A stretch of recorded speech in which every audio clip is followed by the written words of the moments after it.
Hello friends, ಎಲ್ರಿಗೂ ನಮಸ್ತೆ. ಸ್ವರ್ಣ ಕಿಚನ್ಗೆ ನಿಮ್ಮೆಲ್ಲರಿಗೂ ಸ್ವಾಗತ.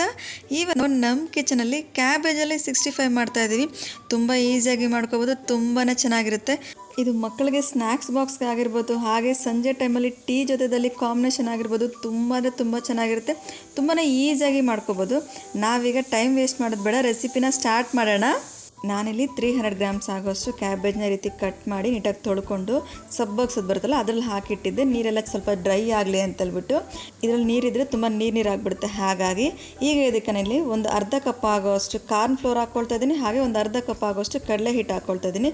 ಹಾಗೆ ಒಂದು 2 ಟೇಬಲ್ ಸ್ಪೂನ್ ಆಗೋಷ್ಟು ಇಲ್ಲಿ ನಾನು ಅಕ್ಕಿ ಹಿಟ್ಟನ್ನ ಹಾಕ್ಕೊಂಡು ಇದ್ರ ಜೊತೆಗೆ ನಾನಿಲ್ಲಿ 1 ಟೇಬಲ್ ಸ್ಪೂನ್ ಆಗೋಷ್ಟು ಧನಿಯಾ ಪೌಡರ್ ಹಾಕ್ಕೊಳ್ತೀನಿ. ಹಾಗೆ 1 ಟೇಬಲ್ ಸ್ಪೂನ್ ಆಗೋಷ್ಟು ಶುಂಠಿ ಬೆಳ್ಳುಳ್ಳಿ ಪೇಸ್ಟು, ಒಂದು ಅರ್ಧ ಟೇಬಲ್ ಸ್ಪೂನ್ ಆಗೋಷ್ಟು ಅರಿಶಿನ ಹಾಕ್ಕೊಳ್ಳಿ. ಹಾಗೆ ಒಂದು ಚಿಟಿಕೆ ಆಗೋಷ್ಟು ಫುಡ್ ಕಲರ್ ಹಾಕ್ಕೊಳ್ಳಿ. ಫುಡ್ ಕಲರ್ ಬಂದು ಆಪ್ಷನಲ್ಲು, ರುಚಿಗೆ ತಕ್ಕಾದಷ್ಟು ಉಪ್ಪನ್ನ ಹಾಕೋಬೇಕಾಗುತ್ತೆ. ಹಾಗೆ ನಾನು 1.5 ಟೇಬಲ್ ಸ್ಪೂನ್ ಆಗೋಷ್ಟು ಅಚ್ಕಾರದ ಪುಡಿ ಹಾಕ್ಕೊಳ್ತಿದ್ದೀನಿ. ಈಗ ಇದನ್ನೆಲ್ಲ ನಾವು ಚೆನ್ನಾಗಿ ಮಿಕ್ಸ್ ಮಾಡ್ಕೋಬೇಕು. ಅದಾದ ನಂತರ ನೀರು ಅವಶ್ಯಕತೆ ಇದ್ದರೆ ನೀವು ನೋಡಿ ಹಾಕ್ಕೋಬೇಕಾಗತ್ತೆ. ನೀವು ಫಸ್ಟೇ ನೀವು ನೀರು ಹಾಕ್ಬಿಟ್ರೆ ತುಂಬ ನೀರು ಆಗಿಬಿಡುತ್ತೆ. ಹಾಗಾಗಿ ನಾನಿಲ್ಲಿ ಒಂದು 4 ರಿಂದ 5 ಟೇಬಲ್ ಸ್ಪೂನ್ ಆಗೋಷ್ಟು ಮಾತ್ರ ಇಲ್ಲಿ ನೀರು ಹಾಕ್ಕೊಂಡೆ.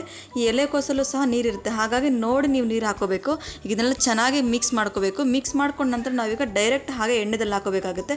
ಇದನ್ನು ಹಾಗೆ ಇಟ್ಟರೆ ಏನಾಗುತ್ತೆ, ನಾವೀಗ ಉಪ್ಪೆಲ್ಲ ಹಾಕಿರ್ತೀವಲ್ಲ, ಹಾಗಾಗಿ ನೀರು ಬಿಟ್ಕೊಂಡು ಬಿಡುತ್ತೆ. ಅದಕ್ಕೋಸ್ಕರ ಈ ರೀತಿ ಚೆನ್ನಾಗಿ ಮಿಕ್ಸ್ ಮಾಡಿಕೊಂಡು ಆದಷ್ಟು ನೀರನ್ನ ನೀವು ನೋಡಿ ಹಾಕ್ಕೊಳ್ಳಿ. ಒಂದು 4 ರಿಂದ 5 ಟೇಬಲ್ ಸ್ಪೂನ್ ಆಗುತ್ತೆ ಅಷ್ಟೇ. ಈಗ ನೋಡಿ ಎಲ್ಲ ರೆಡಿ ಆಗಿದೆ. ಈಗ ಎಣ್ಣೆ ಕಾಯೋದಕ್ಕೆ ಇಟ್ಟಿದೆ, ಚೆಕ್ ಮಾಡ್ಕೊಳ್ಳೋಣ ಎಣ್ಣೆ ಬಿಸಿ ಆಗಿದೆಯಾ ಅಂತ ಹೇಳ್ಬಿಟ್ಟು. ಕರೆಕ್ಟಾಗಿ ಈಗ ಎಣ್ಣೆ ಬಿಸಿ ಆಗಿದೆ. ಈಗ ನಾವು ಇದಕ್ಕೆ ಹಾಕೋಬೇಕಾಗುತ್ತೆ. ಹೈ ಫ್ಲೇಮಲ್ಲಿಟ್ಟು ನಾವಿಲ್ಲಿ ಫ್ರೈ ಮಾಡ್ಕೋಬೇಕಾಗುತ್ತೆ. ಮೀಡಿಯಮ್ ಫ್ಲೇಮಲ್ಲಿಟ್ಟು ನೀವೇನಾದರೂ ಫ್ರೈ ಮಾಡಿದ್ರೆ ಅದೆಲ್ಲ ಫುಲ್ಲು ಮೆತ್ತಗೆ ಆಗಿಬಿಡುತ್ತೆ, ಕ್ರಿಸ್ಪಿಯಾಗಿ ಬರೋಲ್ಲ. ಹಾಗಾಗಿ ಹೈ ಫ್ಲೇಮಲ್ಲಿಟ್ಟೆ ನಾವಿಲ್ಲಿ ಫ್ರೈ ಮಾಡ್ಕೋಬೇಕಾಗುತ್ತೆ. ಎಣ್ಣೆದಲ್ಲಿ ಹಾಕಿದ ತಕ್ಷಣ ಕದಲಿಸ್ಬೇಡಿ, ಸ್ವಲ್ಪ ನಿಧಾನವಾಗಿ ಕದಲಿಸ್ಕೋಬೇಕಾಗುತ್ತೆ. ನೀವು ಸ್ವಲ್ಪ ಜೋರಾಗಿ ಕದಲಿಸಿದ್ರೆ ಎಲ್ಲ ಅದು ಸಪ್ರೇಟ್ ಆಗಿಬಿಡುತ್ತೆ ಕೋಸೆಲ್ಲನೂ. ಹಾಗಾಗಿ ಸ್ವಲ್ಪ ನಿಧಾನವಾಗಿ ಕದಲಿಸ್ಕೋಬೇಕು. ನೋಡಿ ಈಗ ಆಲ್ಮೋಸ್ಟ್ ಈಗ ಚೆನ್ನಾಗಿ ಈಗ ಎಣ್ಣೆದಲ್ಲಿ ಫ್ರೈ ಆಗಿದೆ. ಅದೇನು ನೊರೆ ಬರ್ತಾಯಿತ್ತು, ನೊರೆ ಎಲ್ಲನೂ ಈಗ ನಿಂತಿದೆ. ಈಗ ಇದನ್ನು ನಾವು ಡೈರೆಕ್ಟ್ ನಾವೀಗ ಸರ್ವ್ ಮಾಡ್ಕೋಬೋದು.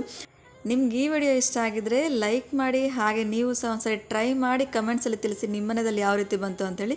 ಹಾಗೆ ನಿಮ್ಮ ಫ್ರೆಂಡ್ಸ್ಗೆಲ್ಲ ಶೇರ್ ಮಾಡಿ, ಹಾಗೆ ನನ್ನ ಚಾನಲ್ ಸಬ್ಸ್ಕ್ರೈಬ್ ಮಾಡೋದು ಮಾತ್ರ ಮರಿಬೇಡಿ ಅಂತ ಹೇಳ್ತಾ ನಾನು ಈ ವಿಡಿಯೋನಲ್ಲಿಗೆ ಮುಗಿಸ್ತಾ ಇದ್ದೀನಿ. ಮತ್ತೊಂದು ಒಳ್ಳೆ ವಿಡಿಯೋ ಜೊತೆ ಬರ್ತೀನಿ. Thank you.